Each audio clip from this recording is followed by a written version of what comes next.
Hello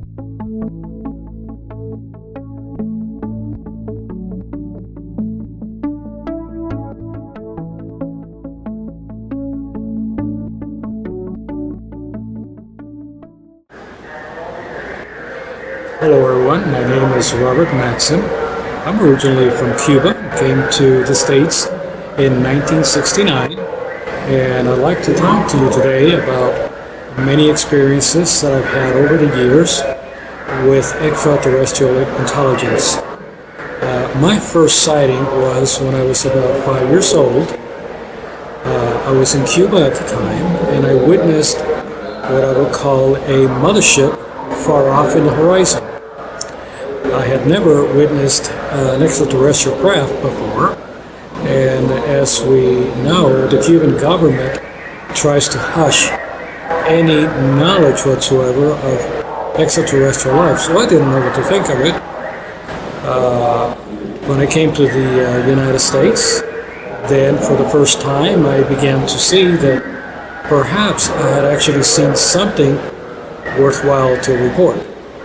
But given the career that I had, which was concert piano, I didn't really have the interest by then to really do much with that.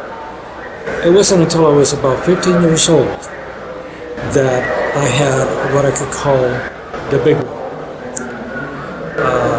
One night, I was watching television, and I noticed outside of my window several spacecraft.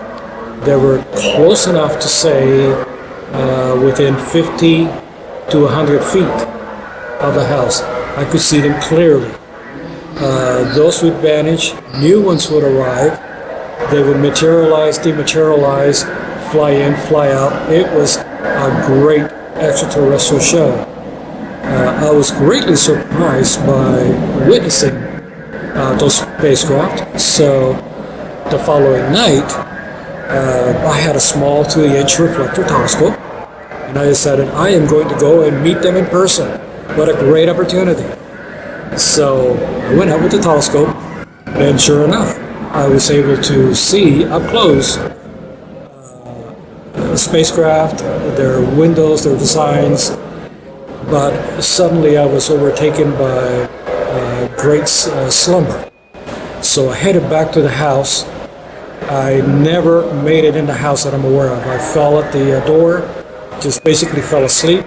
Next thing I knew, I was in bed watching the clock. I passed out.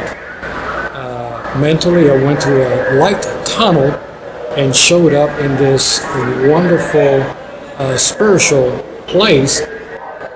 I didn't know what it was, but I was told that I would be returned within 2 Earth hours, and that I was on a higher plane of the planet Venus. Not the Venus that we see here, but a higher version of it. I was then met by 5 beings. They were Nordic looking, light colored hair, beautiful facial features, perfect body build. They did not speak to me. All the communication was mental. And I feel like I spent about 100 years of life on Venus learning different things, looking at prophetic information, receiving scientific information. Let me describe Venus a little bit. So everything that I saw seemed physical, seemed like you could actually touch it. However, it was crystalline in nature. The crystal nature of rocks, it looked like diamonds. Leaves, they were transparent. Flowers, they appeared like crystal flowers, but they were intelligent. They would turn to see you and almost like bow towards you, sending an aroma your way. Anywhere you wanted to go, you could just think of it and you were there. I was shown the inside of an advanced spacecraft. I was taken on board. The spacecraft was about 30 feet in diameter. It looked like a hat. So no bottom dish, just the top dish. The inside, the top dish was about 10 to 15 feet wide. But when I went inside, that cabin became 40, 50 feet in diameter. In other words, it was a dimensional translation, and I was just outstanded by how that worked. It wasn't until many years later that I understood how that actually worked, and I was given a message of humility, a message of why we are born in this dimension, what we're supposed to do with life, where do we come from, what is the spirit, what is energy, what is the infinite. And of course, I was also shown how spacecraft operate. I went out to visit other worlds like Saturn, Mars, Alpha Centauri, and I like to talk about Alpha Centauri for a little bit because I think it's very important. All of my previous astral travels were a preparation, I believe, for this latest astral voyage. I had been to Alpha Centauri in 1994. I didn't know I was there, but I saw a constellation and a star. Based on that astronomical presentation, years later, I found out that I had been in Alpha Centauri. One of the stars that I had seen in that space display was the sun. And that's how I knew where I was. A couple of weeks ago, I had 3 astral flights. One, I was shown a stellar diagram with Vulpecula and 2 stars that were covering the Veil Nebula. I was told to please remember and disseminate this information. After looking at this picture closely, I noticed that it was identical to the formation of the star diagram I had seen back in 1994. And then I understood that this message was, again, from Alpha Centauri. I worked out the coordinates given to me on this vision, and I was able to deduce the precise location, the solar system, where the reptilian beings come from. I do have that information on my website under Alpha Centauri. The website is rgaetan.com, where you can see the mathematical derivation of the coordinate systems that zeroes in on the star system. After this vision, I was then taken to Alpha Centauri proper, where I understood that I was on the Apunian homeworld. I saw their cities, I saw their beings. They were so tall that at one moment, one of them allowed me to give him a hug.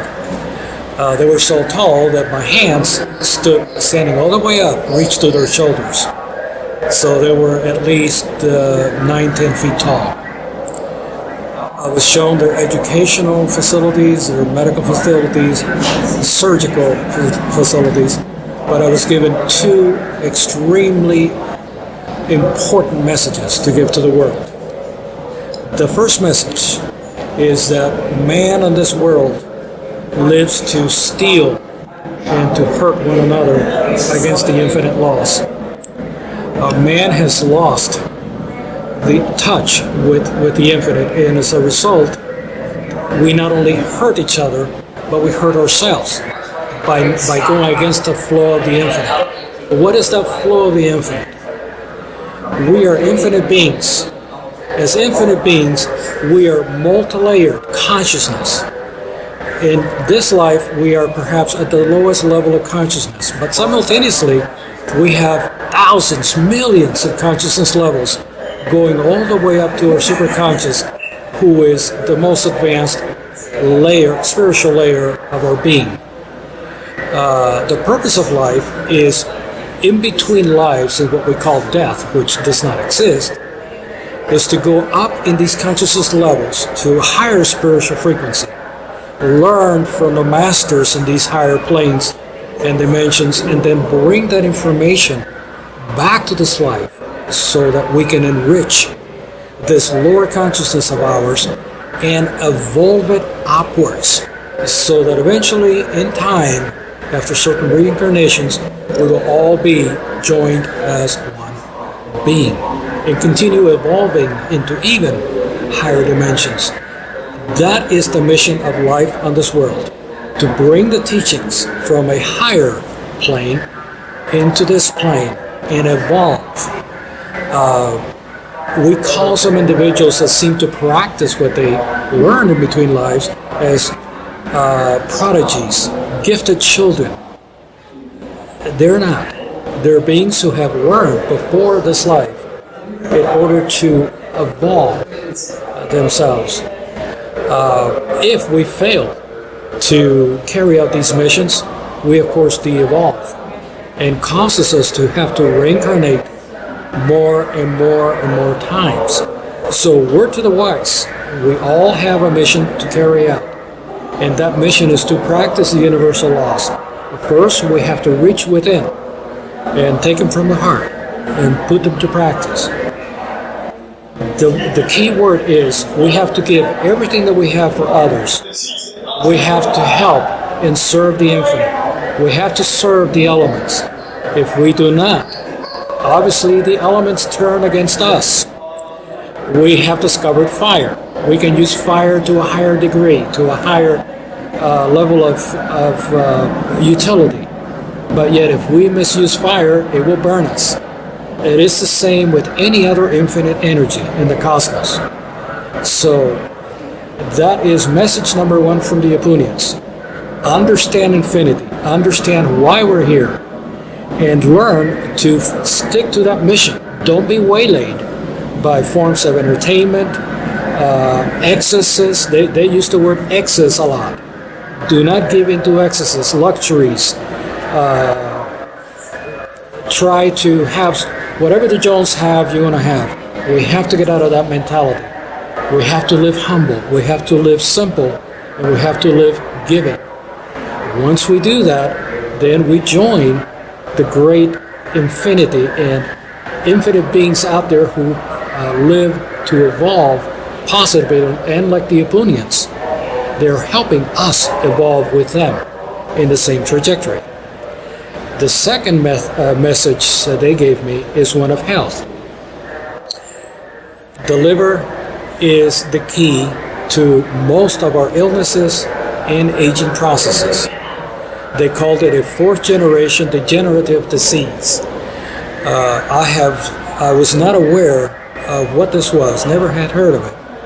However, studying up since the vision, I have been able to confirm what they said, that after age 21, the liver begins to contract, it begins to shrink, blood flow begins to diminish, and the proper functions of the liver diminish. As a result, cells die, and the body eventually dies, it ages. So the key to it appears to be two coded genes, in gene number 1 and gene number 20, in the generation of glutathione. Cells consume energy to do a process, to switch DNA on and off, to do the DNA thing that they do, and then it creates waste products. The waste products require antioxidants, especially glutathione, which is produced by 3 amino acids. If the cell cannot produce glutathione, either because the DNA is broken or because you don't have the right nutrients, the cell will die. The liver begins to die because it doesn't have the right nutrients. So, on my webpage is also information on how to resolve these genetic problems and what type of nutrients the body expects to have in order to achieve longevity and good health. A vegetarian diet is critical, and you will read that on the website as well. Animal meat is not adequate for human consumption. It is a poison, and so are processed foods. So, with that in mind, the last key bit of information I was given is that after all is said and done, that we watch our principles and we watch our diets, we also have to watch our mind. We cannot tap into the interests of this world.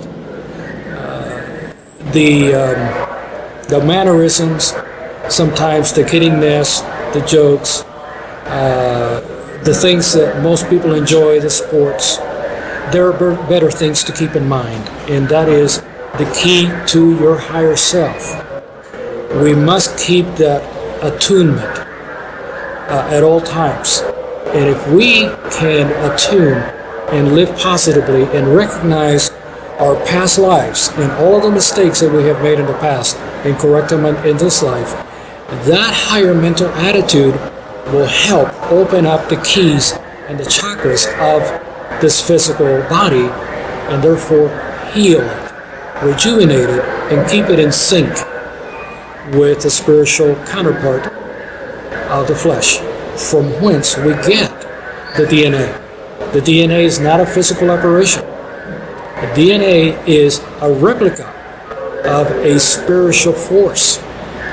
It is one spiritual node that replicates itself 1 trillion times on our body and has been constantly reproduced. If our mind is in tune with the right consciousness, so will this spiritual pattern descend and cover our body. So yes, doctor, heal yourself. You can do so by maintaining adherence to the principal laws, to serve others before yourself, to live positively, to keep a positive mind, to keep a positive attunement with your higher consciousness, and eat healthily. And most of all, serve, serve, serve. Serve the elements, serve your fellow man, serve the infinite. And then everything will serve you in return. This is Robert Maxxim bidding you adieu. You're welcome to my site, rgaetan.com. Everything for others.